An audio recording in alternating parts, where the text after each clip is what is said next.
YouTube. It's your boy LAElsTv, and we back with another video. Yo, I see y'all are some of y'all are interested the reaction I do to these, so just let me know, bro. I'll actually check them out. I gotta do that elemental call one for my boy James Jr. though. I got you still. Don't worry, bro. But today we got the most brutal Los Zetas leader who boiled enemies alive. Listen, man, that is a hard way to go out. I would not want to go out like that, man. That's why I always tell y'all, hey, the best thing to do is stay out the streets. But with that being said, go ahead and, you know the big three, go ahead and smash the like button. Comment some recommendation you want to see it here. Comment how you feel about the reaction at the end of the video. Most importantly, you better subscribe and ring that bell. Shout out my post notification gang. If you're part of post notification gang, then you're not gang, you feel me? But let's tune into this, y'all. Most of it is simply too grisly to show. There was the summary beheading of 200 migrants. The casino fire, which killed at least 50. The preferred method of killing involves beheading with chainsaws. Other victims are dissolved in vats of acid. Much of this was filmed by the Zetas, a kind of show and tell of horrors. This is the brutal reality of the Los Zetas cartel. Los Zetas upped the violence of Mexican cartels to an unprecedented level. Then its leader, Miguel Trevino Morales, aka Z40, upped Los Zetas' violence. Yep, in the world of monstrous brutality, there's always a bigger fish. Let's explore the rise and fall of Los Zetas and their terrible leader, Z40. But before we go on, I must warn you, the following video contains very graphic details of torture and murder. Today's video begins with the Gulf Cartel. Wasn't this about Los Zetas? Sure, but Los Zetas started out as the Gulf Cartel's militarized army. Back in the 1990s, the Gulf Cartel was one of the mightiest and most feared cartels in Mexico, along with El Chapo's Sinaloa cartel. But as always, they were fighting to have a monopoly over smuggling routes and production. So the Gulf Cartel's leader, Jose Cardenas Guillen, got an idea. He hired an army lieutenant, Arturo Guzman de Sina, known by his military radio code, Z1. Thus, Los Zetas, which literally translates as the Z's, took shape. Los Zetas were named after the soldiers' military codes. This goes to show the big change that Zeta he recruited. Los Zetas were named after the soldiers' military codes. This goes to show the big change that Los Zetas brought to modern-day cartels. The first Zeta he recruited was Arturo Guzman de Sena. So what you saw was a change in the way drug cartels fought with violence. It was no longer those gang members with shaved heads and tattoos, fighting with pistols and knives. It was militarized style, fighting like military units. And once they did it, this was spread across to every cartel in Mexico. Arturo de Sena thus deserted the army and brought along at least 30 more deserters. And ironically, having military training meant Los Zetas were even more violent. Bro, that's kind of crazy, no bullshit. If that many people deserted the army together in the U.S., them niggas is doing time, no bullshit. Than their untrained counterparts. So the Zetas really upped the ante of violence within their conflict and their use of terror. I think a lot of this comes from the fact they were from the military and they had this instruction of how you defeat insurgencies, this anti-insurgency training that had originated in the United States, and this idea that you control territories through the use of terror. Los Zetas became so brutal that this became a goal in itself. Before long, the army generals would offer honor medals to the most brutal soldiers. And there was one final factor that upped the violence even further: the infamous war on drugs. In the early 2000s, the Mexican government announced a more ruthless approach to ending cartel violence. Sadly, this only made cartels more violent as they struggled to assert dominance. In 2002, Arturo de Sena was killed by the Mexican military, who was trying out the kingpin strategy: eliminate cartel leaders and make their cartel crumble under their loss. This had worked a decade before in Colombia. Hey man, it don't work that easy, no bullshit. Just cause you get rid of the leader don't mean they're gone, my nigga. For real, them niggas be strong and deep. It was Pablo Escobar, but now it would lead to pure chaos. 5 years later, Osiel Cardenas was also arrested and extradited to the US. So Los Zetas broke off from the Gulf Cartel and formed a stronger, more organized cartel. You had this small unit which grew and grew, and that is the Zetas inside the Gulf Cartel, until eventually it was like a whole army within the Gulf Cartel that would rise up saying, we don't need you anymore, we're going to take this for ourselves, and then break away from the Gulf Cartel and form its own organization.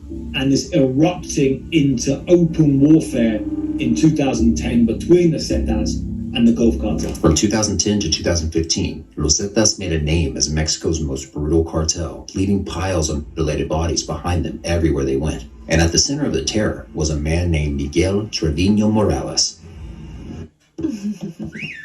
That's crazy.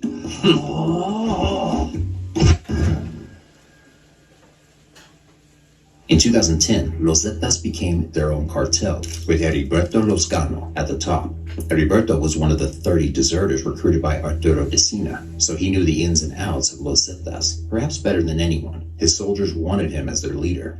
The problem, as you might imagine, was the Gulf Cartel hated this. This was the beginning of a terrible war that would cost thousands of lives, including innocent people trapped in the middle. Los Zetas had a military-trained boss and were more organized than the Gulf Cartel or any other cartel at the time, so they posed a real threat to the Gulf Cartel. But Heriberto's right-hand man, Miguel Trevino Morales, had no military training. He was born on November 18, 1970, in Tamaulipas, into a family of 13 children. As one of the oldest brothers, Miguel took care of his family after his father abandoned them. Pressed for cash, he entered the criminal world as a young teen. During the 1990s, That's sad, because that's really a lot of stories of a lot of kids that niggas that be in, like, you know, countries like this, you feel me? They start gangbanging, they start joining cartels and shit like that because they gotta do it. Because they gotta feed their family. They don't want to do that shit, man. They have to, you feel me? Some people want to do it, and there's nothing wrong with that, you feel me?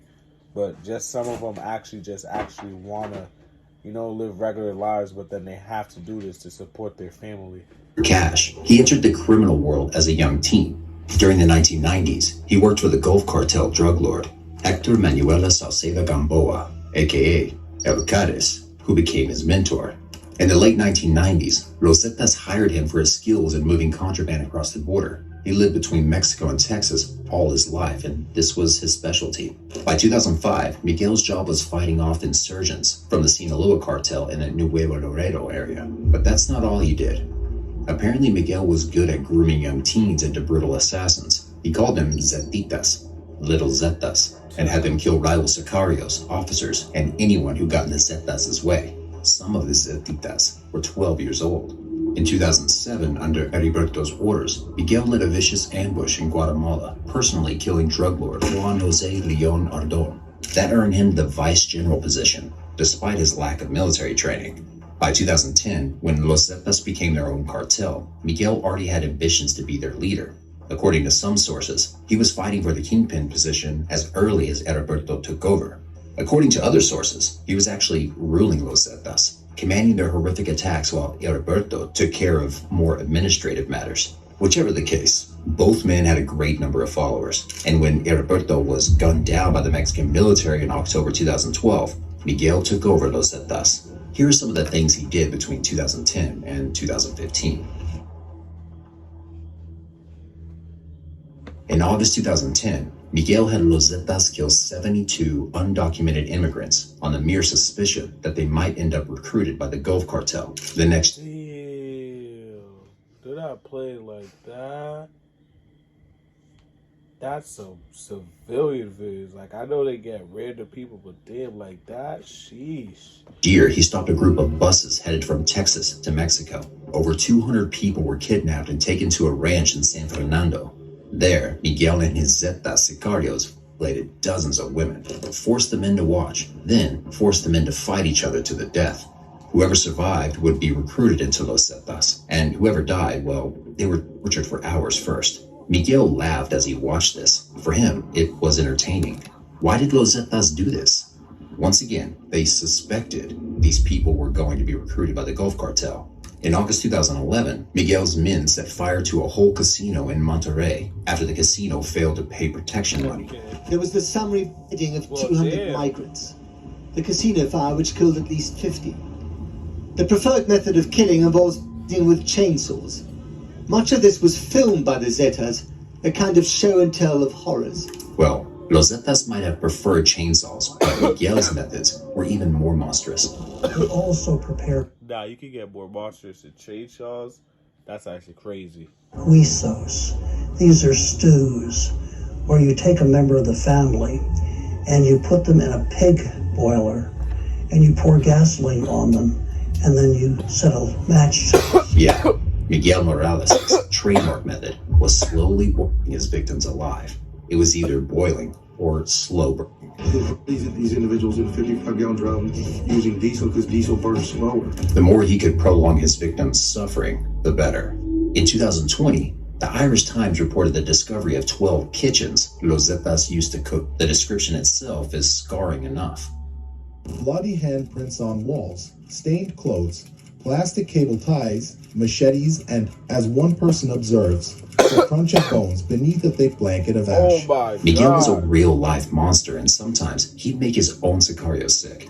Reportedly, when he was done with his enemies, he would kidnap their children too, and subject them to the same treatment. And believe it or not, even boiled babies. Nah. I'm not gonna lie. The baby's part is wrecked. God damn. Miguel Morales soon made a name for himself throughout Mexico. He was known as a man who truly But he's probably thinking the baby's gonna come back for him when they get older, you know. But damn, a baby? Sheesh. had no limits and would get a kick out of making others suffer. He remembered people while they were still alive, slow-burned children, and dumped bodies in broad daylight for other children to see. He'd also escaped several gunfights unscathed, almost as if he had a villain superpower. He would also drive around Mexico with sicarios in his car, casually pointing at pedestrians and telling his sicarios, "Kill this one." In 2013, one of his former hitmen told the press that Miguel couldn't sleep at night if he didn't take a life that day. Another journalist wrote that Miguel sometimes ate his victims' still beating hearts. This was one of his many tactics of instilling fear in his enemies and painting himself as the worst drug lord alive. And arguably, the worst rumor states that Miguel once put one of his enemies' babies in a microwave. Honestly, it's hard enough to talk about these things, Wow. let alone imagine they actually happened, all because of one sick man and his many followers. And many of the terrorized people in Mexico see bodies every day. Once, 23 people were hung from a bridge above a busy road. Another time, Los Zetas left 49 dead bodies on the side of a similar road. Children can stumble upon these sites as they're walking to school in the morning. And here's an even more tragic twist. This might work in the Los Zetas' favor. If a child sees enough violence, they become desensitized by the time they're teenagers. So they make easy recruits for the cartel. More Zetas for Miguel. Another horrible method Miguel is partially responsible for is filming Los Zetas' videos. When you have plastic bags on the backdrop, you know something's going to happen. You know that they don't want to say something. This was a simple way for Los Zetas to spread their message that they are not to be messed with. Today, the infamous Jalisco New Generation cartel employs the same method. But some of the most gruesome videos out there are Los Zetas'. One of them is particularly terrifying. In the video, 3 men are blindfolded and their hands are tied behind their backs. None of them are older than 25. In the first few minutes, the victims gave their names and confirmed that they worked for the Los Zetas' arch enemies, the Gulf Cartel. They were also forced to downgrade their cartel and praise Los Zetas. As soon as the third man had finished talking, the executioners started lashing away at the first man's throat. He slowly I think I struck seen as he this. let out blood-curdling screams. The second man screamed for even longer until only gurgles could be heard. I think I've seen this. His neck was just squirting. It came out his mouth. Both men were then amputated, and then Zetas proudly showed their heads to the camera, and the third man was reportedly left alive so that he could talk about what he experienced and instill fear in the Gulf Cartel. And that's just one of Los Zetas' many horrible videos. Luckily, though, there was a catch to Miguel's monstrosity. He was a monster, not an organized general.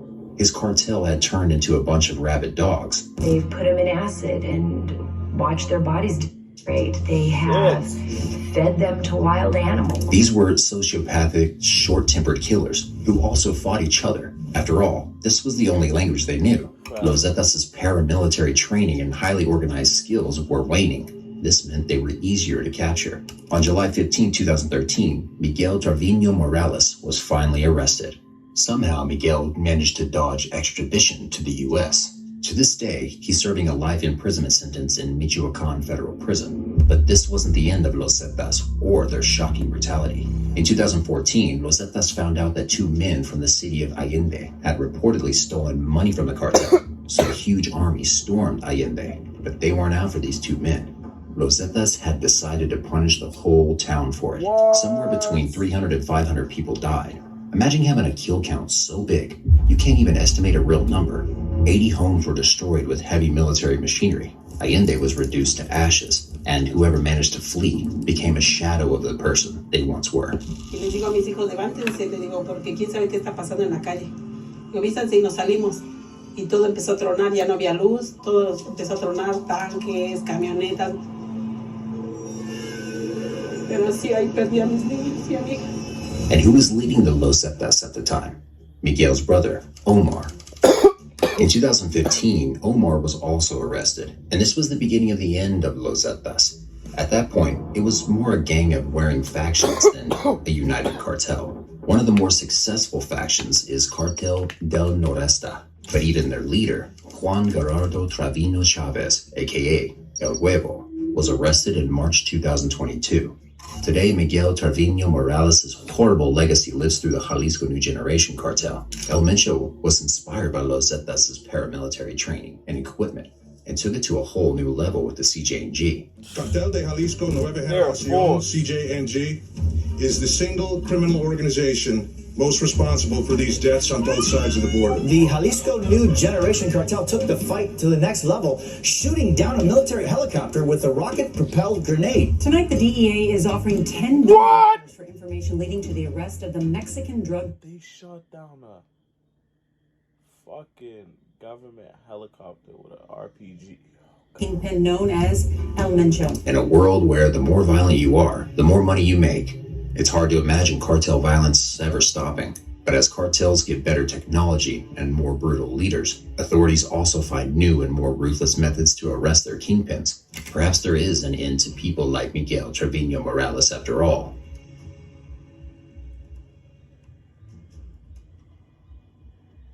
Thanks for watching, guys. What do you think of Los Zetas? Wow. Why Another great don't video you own a by partner? Deaf Door.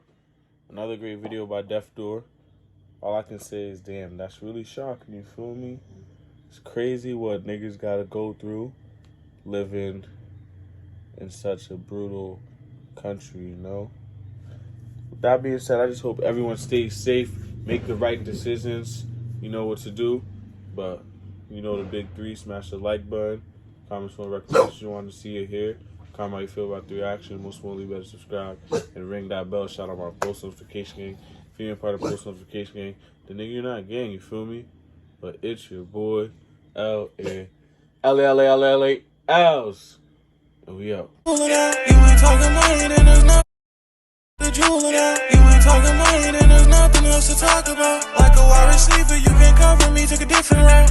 Yeah, my money longer, yeah, like I'm Lil Uzi. Met that bitch last night, she see my chain, she turned right to a groupie. Took her back to the crib, I ain't a director, but we made a movie. Too much money can't fit in my purple jeans.